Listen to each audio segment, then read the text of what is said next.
सुनिए, एक समय की बात है।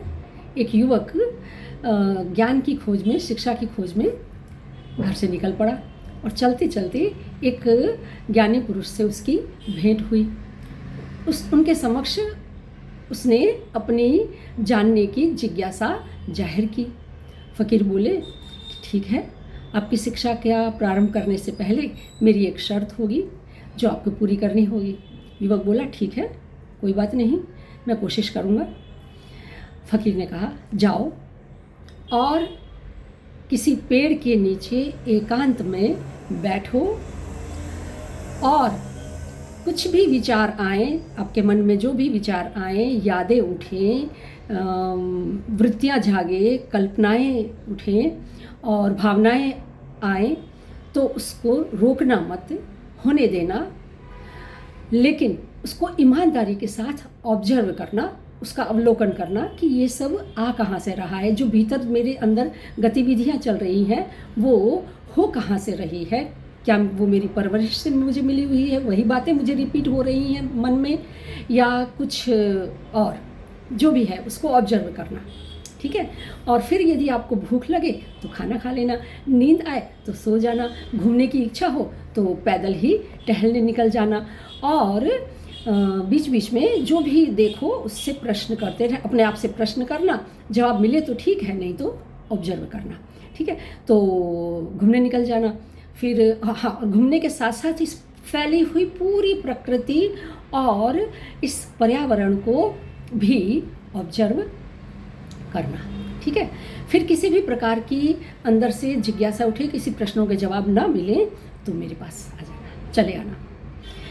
यह सभी बातें सुनकर युवक ने कहा कि पता नहीं, उसको समझ में नहीं आया कि मैं तो यहाँ पर कुछ शिक्षा लेने आया हूँ, ज्ञान लेने आया हूँ, और मुझे ये गुरुजी बोल रहे हैं कि जाओ और बस देखो, ऑब्जर्व करो। ठीक है, कोई बात नहीं। वो गया, 3 दिन हुए, चौथे दिन वापस आया, बोला सर सब ठीक है, लेकिन ये सब कितने दिन, कब तक चलेगा, क्या होगा इससे? फ़कीर ने जवाब दिया, समझने वाला जवाब है, बराबर ध्यान से सुनना। फ़कीर बोले कि मैं भी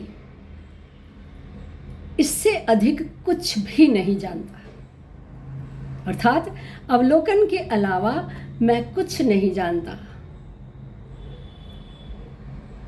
युवक शायद माइंडफुलनेस के साथ जीने वाला ईमानदार व्यक्ति रहा होगा।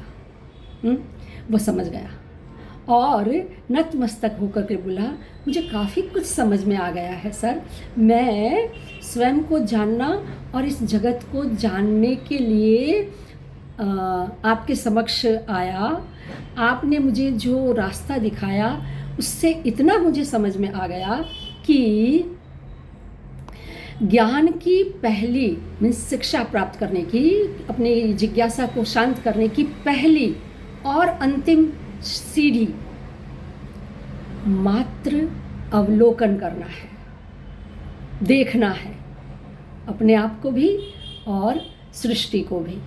बराबर। तो मात्र जानने भर से, देखने भर से, प्रश्न पूछने भर से ही हम बहुत कुछ जान लेते हैं और मन में उठते हुए विचार, वृत्तियाँ, भावनाएं सब शांत हो जाती हैं, गायब हो जाती हैं और हम काफ़ी संतुलित हो जाते हैं।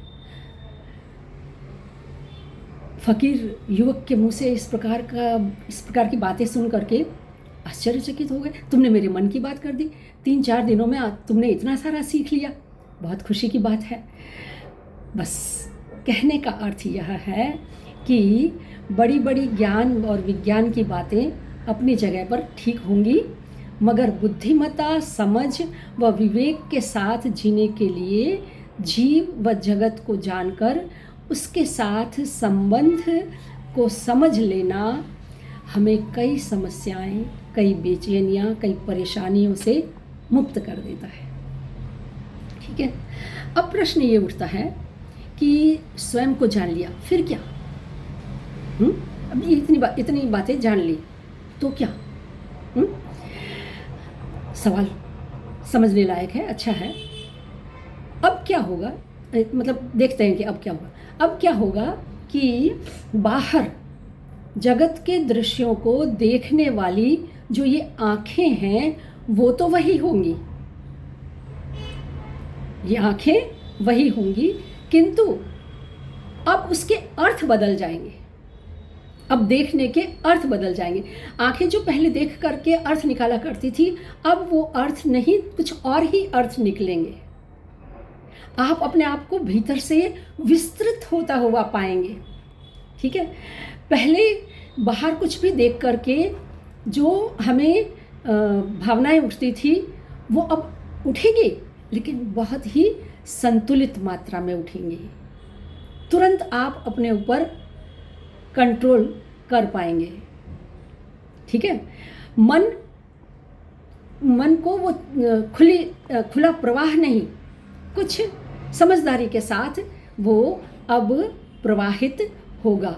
क्यों? क्योंकि दृष्टा जो देखने वाला है वो भीतर से बिल्कुल बदल चुका है, अंदर से बदल चुका है और स्वयं को समझ गया है।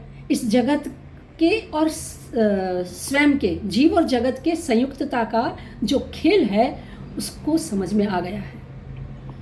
ठीक है, तो एक तो ये परिवर्तन आएगा। दूसरा, फिर ये प्रश्न उठेगा कि ठीक है ये सब समझ लिया, अब क्या? अब क्या? तो सुनिए, अब यह होगा कि अब आप स्वयं की सत्ता के साथ इस जगत में अपने जीवन का खेल खेलने के लिए मुक्त होंगे, आज़ाद, भीतर से। कुछ छोड़ना नहीं है कि घर छोड़ करके चले जाएंगे, नहीं, अंदर से, भीतर से मुक्त महसूस करेंगे। और अब जो भी कार्य होंगे उसमें कामनाएं नहीं होंगी, कर्ता भाव नहीं होगा, और सबसे बड़ी बात कि जो भी कार्य होंगे उसमें फल की कोई आशा और अपेक्षा नहीं होगी। श्रीमद् भगवत गीता का एक श्लोक, काफ़ी फेमस श्लोक है कि कर्मण्येवाधिका मारस्ते माँ फलेषु कदाचन, माँ कर्म फल हेतुर्भुर माते संगोस्त्व कर्मणि। कर्म करते जाओ, फल की इच्छा मत रखो। ये हम सब श्लोक कई बार दोहराते हैं, लेकिन उसका अर्थ तो यही है कि वहाँ पर कर्ता मौजूद नहीं है और जो कार्य हो रहा है उसमें कोई कामनाएं नहीं है, निष्कामता है। और फल की किसी भी प्रकार की, जब कामना नहीं है तो फल की इच्छा भी नहीं है। यदि कुछ है तो मात्र उस कार्य करने में पूरी तल्लीनता, बस। और वही फल है कि मैं इस कार्य करने में पूरा आनंद उठा रही हूँ या उठा रहा हूँ। ठीक है, तो ये बात हुई। आगे अब यदि कुछ होगा, अब इतना जान लेने के बाद कुछ होगा तो मानो या ना मानो सर, अब जो अंदर से भाव उठेगा वो करुणा का उठेगा। ठीक है, करुणा का भाव उठेगा और दूसरों के प्रति, इस सृष्टि के लिए और तमाम जीवों के लिए आप करुणा से भर जाएंगे। और अब आप किसी के भी साथ इंटरेक्शन करेंगे या किसी को भी किसी समस्या, परेशानी, बेचैनी और तकलीफ़ में यदि पाएंगे तो तुरंत आप करुणा भाव से उसे कहेंगे कि सर, मैडम, यह सब बेचैनी और आपकी ये समस्या, ये दुख आपके मन की अज्ञानता ने और आपके भीतर बैठे हुए उस अहंकार ने खड़ी की हुई हैं।